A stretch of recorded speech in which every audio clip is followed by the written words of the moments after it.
This is TWiT. And this is something you want to do, to be honest, before you go to, say, like the Geek Squad at Best Buy, or, you know, the Apple or Microsoft store or whatever.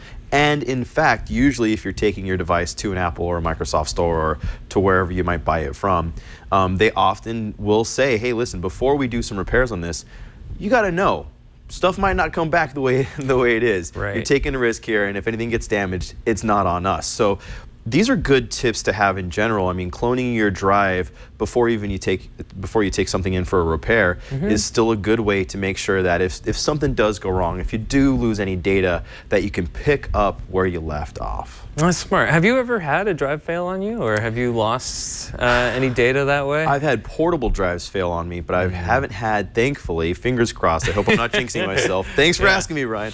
I haven't had any internal drives fail yet. Now, that being said, sometimes specific files can get corrupted.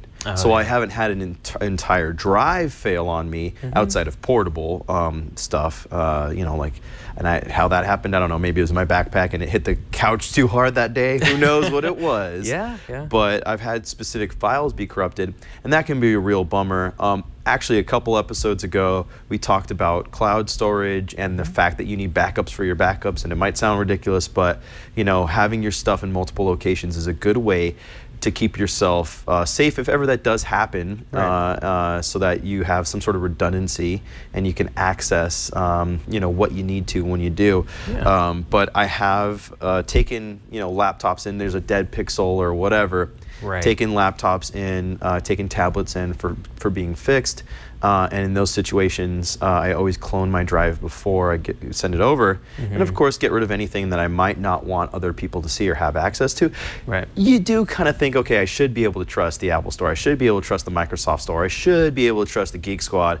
But you never know. One bad actor inside of a good system, and if you're the compromised party, that ain't gonna be fun. So don't even want to risk that. Yeah, and what happened to me one time is my MacBook Air was dying. Like the mouse pad would stop working. Oh, the trackpad, Or the trackpad, yeah. And I had to take it in, but I wanted to clone the stuff off of it. So that's why I pulled everything off of the drive, gave it back to them. They were able to repair it, but in the process, they're like, well, to do this one part, we have to replace the motherboard. And if we do that, we have to replace your drive. So you're not gonna be able to get that data back if we fix it. I'm like, go ahead, fix it, because I need it back. But I already had copied everything off of it. See, it's a good thing you cloned it beforehand, because if you hadn't, man, that would have just, if they would have been able to get you your machine back, and then you would have been able to clone it, and then you would have had to bring it back, and then had to send it back, or you might not even have that option. Sometimes they'll make the decision and not ask first. You know, you protected yourself because you planned smartly and you cloned your drive before forking it over. And now I'm thinking about it, I probably should do it again soon before something else happens to this laptop or one of my other ones. But what software do you use when you're making your drives? Yeah, so on Macs, I've used an app called Carbon Copy Cloner. It used to be free. Now they're charging 40 bucks for it, but they do offer a 30-day trial. So if you're using this for the first time, you can download it and give it a shot and see if it works for you. And if you do like it, and if you think this is something you're going to be using quite often, then you can go into actually paying for it. I think it's a really great option. What's nice is you can actually boot off of that backup drive that you cloned your drive to. So if, say, you know, something goes wrong and you want to access your files on a different computer, you can actually boot off of that drive as though it were the hard drive inside of your machine. Pretty cool. I do got to mention that usually before I clone any drives, I do a little bit of maintenance and I do a little bit of housekeeping, so to speak.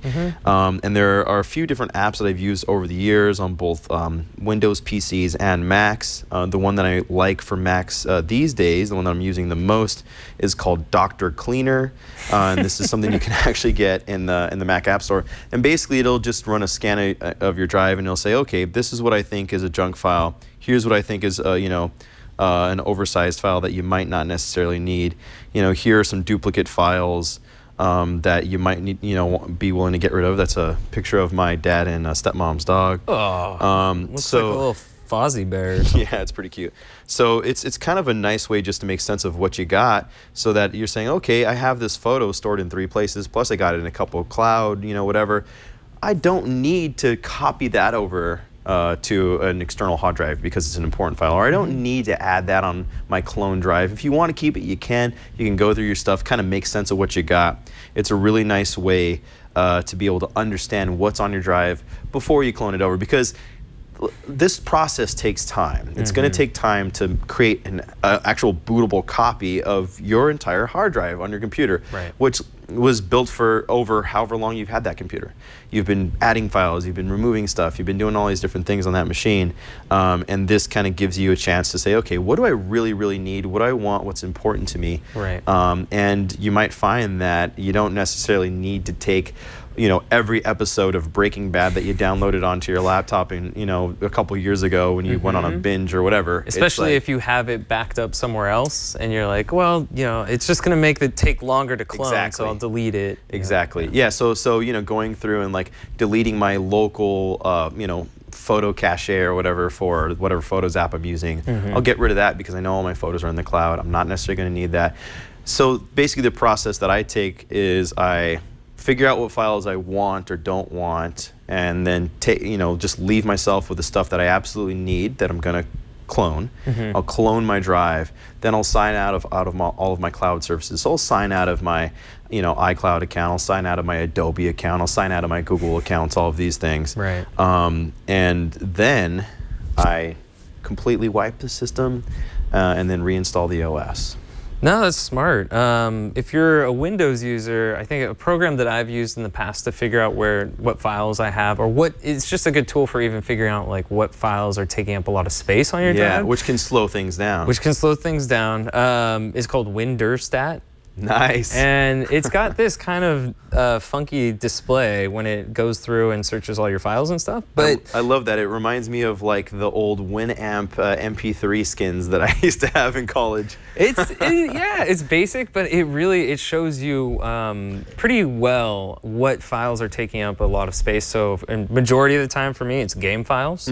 So what I'll do is I'll back up my game files and then delete them before I clone a drive, just to cut down on that time. Nice. And I don't know about you, but most of my game files are in Steam. And it's pretty easy to, if you want to like back up your stuff, the best way to do it is back up restore from, no. So you go to like Steam, the main Steam, back up and restore, next, and then you can select like all your games to back up. It'll compress them all. Nice. So if you're playing Final Fantasy VII, you want to save your game save so that you can pick up the same spot? Well, so you gotta be careful. So this is one of the things about when you're backing up and deleting things. Some of the games, Steam will save through the cloud. Some games that aren't affiliated through Valve and stuff will save in your documents. So my documents is definitely something you want to copy over. Okay. I know specifically Final Fantasy saves to the documents folder. Interesting. But there are games that will save to the cloud, so you don't have to worry about that. But I like to back up my games this compresses them, and then you move them onto another drive, and then I'll delete them. Yeah. You know what? I actually have a Windows 10 PC that I use for my Oculus Rift headset, and that the other day just crashed, like the whole thing. Yeah, so I had to reinstall the OS. I didn't back up any of this stuff.